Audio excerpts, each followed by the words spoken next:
Right guys, so this is the 3E, so we're just going to begin to tear down this. The plan is to get all the intake manifold off and pretty much just strip it all down, take off the gearbox, then we'll find out what serial number that is, see if it's a C150, C152 or C151, something like that, because it's got the aluminium case on the end. So if it's a C150, normally they're steel. So it's got to be something better than a C150. And yeah, I'm going to whip all this off. I'm not going to use this anymore, but my brother thinks he might be able to use this for his turboed one, so I'll just let him have that. Delete all these vacuum lines. This is what a TUI looks like, you know. And you get this junk here, you know, and that bolt's down there. It's a real pain, and all these small little wee vacuum lines go to it. Like, to be honest, what the fuck is this shit, you know? It was only designed for like fuel emissions and all that. They thought that all this shit actually meant something. All you need to do, link up the stuff what's necessary with this. What's that? That one goes down to the water here, is it? Yeah. Looks like it goes down to the water. It's got some water cooled jacket piece of shit set up. Remove that, you don't need that. All this shit, what the fuck is this? You only need one of those, and this one's got how many on it? Looks like fucking 5. And then they've got this one here with 3 on it, and got some more junk with 3 on it over here. That's for your brake booster, that's going to there. And what normally happens is this, say all your valve stems get all fucked. So you put, the oil gets recirculated through the intake, goes through the carb, mixes with the engine. It makes your engine last a bit longer. It's better to lubricate stuff, but it's really bad for the motor, because with these valve stem seals, if you don't get the proper material ones, it will wear them out, and then all your valves will get all pitted and clogged up, and it makes your engine real dirty. So for my cars, I just delete this. As you can see, you just look in the motor in my previous video, it was in a bit of a mess. So I'm not expecting much when I pull this valve cover off here, the intake manifold off here. I think it's going to be really filthy inside, but we'll get into that, and we'll see the difference between this and this 3E fuel pump. Is a lot bigger. This mechanical fuel pump is a lot bigger than the 2E one, so I might put it in my IT bead one, check out if it does any different PSI, like what's the highest it goes up to, sort of thing. So I'll see what that will do there. But yeah, I'm just going to plan on just ripping off everything what I don't need, keep this as a spare, and yeah. So right guys, I'm just about to take off this carburetor here. I've just undone all the bolts, made sure all the lines are off, so yeah, it's quite clean inside, to be honest. Chicken meal. It's pretty clean for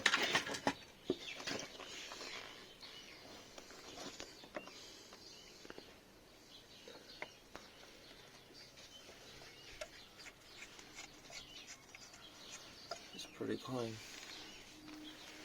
So we're going to take off this harness. That's the next job, and I've got my own individual box where I put my 2E stuff and my 3E stuff. So yep. Right guys, so got my 3E harness here. It's already been cut, as you can see, but this is good if you need plugs. So I'm going to keep this, because you never know when you need those plugs. So we've also got EP71 with the stupid charcoal canister thing, so they can go in there. So just keep the 3E gear like that. And I just cram all the stuff that I want to keep into a box, easy to find it later on. Right guys, so we're just disassembling the 3E here. So that's the 3E head again, if you guys haven't seen that. A bit different to the 2E. 2E, that valve's not 21mm, and it's actually 15mm on a 2E, and it's actually flat, but this has all been recessed in here, so that's why a 3E head is much more better than the 2E, because you can put a bigger cam in the bitch. So yeah, we're going to clean all this up, clean all that up, disassemble the gearbox now, and we'll get to it.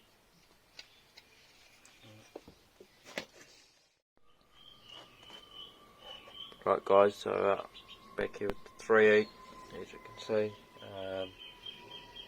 we're just going to remove this gearbox off. I've taken off all the bolts off the bell housing to the engine, so it should just come off nice and free, so I'll just give her a wee wiggle.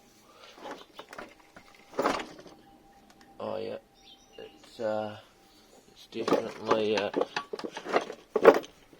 opening. You can see in between we've got a gap.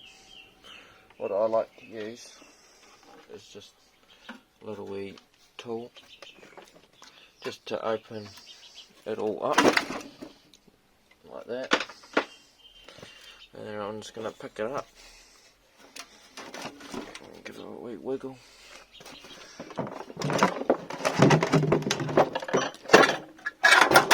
So that's her, she's out.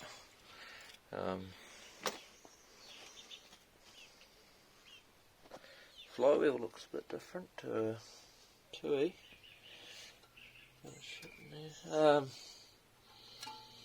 But other than that, it's not too bad. So pretty clean. Pretty fucking. Oh no, dirty. Yeah. Yeah, no, it's not bad. That's a fucking E-series gearbox for sure. Nice leaky rear main seal. Yeah, so we'll probably take off this pressure plate flywheel and I'll disassemble the whole back of it, and then I'll clean it all down, clean out all the shit out of the bores, and I'll just store it away for a little bit till I get to that. I'm just in between doing my car and this at the moment, so that's the plan. So that's what we're dealing with. I don't want this. I think that's it's a wee supercharger there. no, it's not. Still AC set up. Yeah, AC condenser.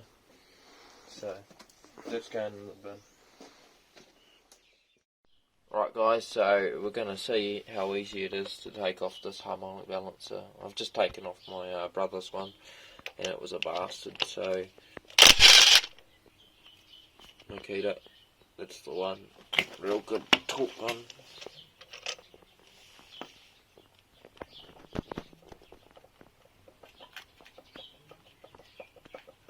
Oh, it's going. It should just be like that. Well, That's a pretty good neck there, crank, to be honest. A little bit of a mare, but nothing crazy. No. So yeah. So that's pretty awesome. Right guys, back here with the 3E.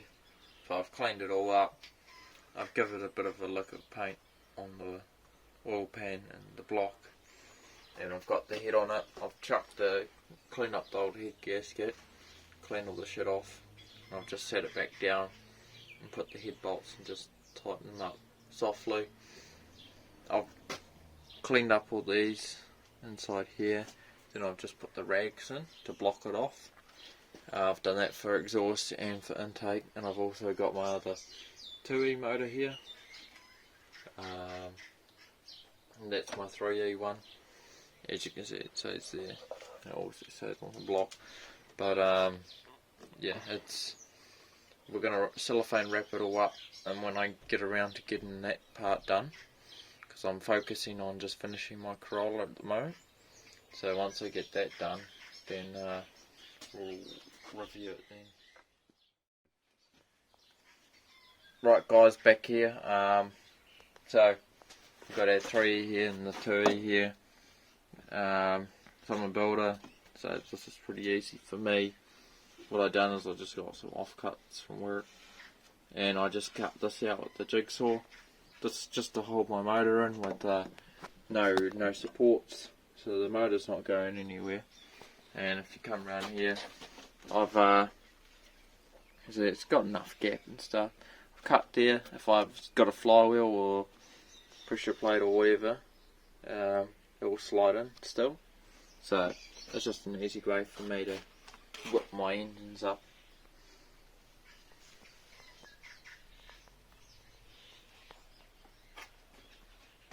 Yep. We're back here at this 3.8. So what we've done, blocked off all the holes there. We've taped off a few areas where the cellophane ripped. So we just wrapped it right round. You know, just keep it nice and good till I can get to that. At this point, there's nothing I can do with this motor at this moment because we're in lockdown. My plans are with it to forge this and to put ITBs in it and maybe potentially buy another car. Don't know if I want to get another car for a TUI or what, but I plan on getting another car. But this is, if my TUI blows up, eventually I want this to go into the wee red car. So that's the plan, but I'm going to work towards it and see where we get. I've just wrapped it up for the meantime till I can get to it. I just want to get that TUI ITB going. You'll see some of the videos that we're posting up. It's starting to get there. Not much for me to do on it now. So New Zealand's in lockdown, so I've got plenty of time to work on it. So that's my plan.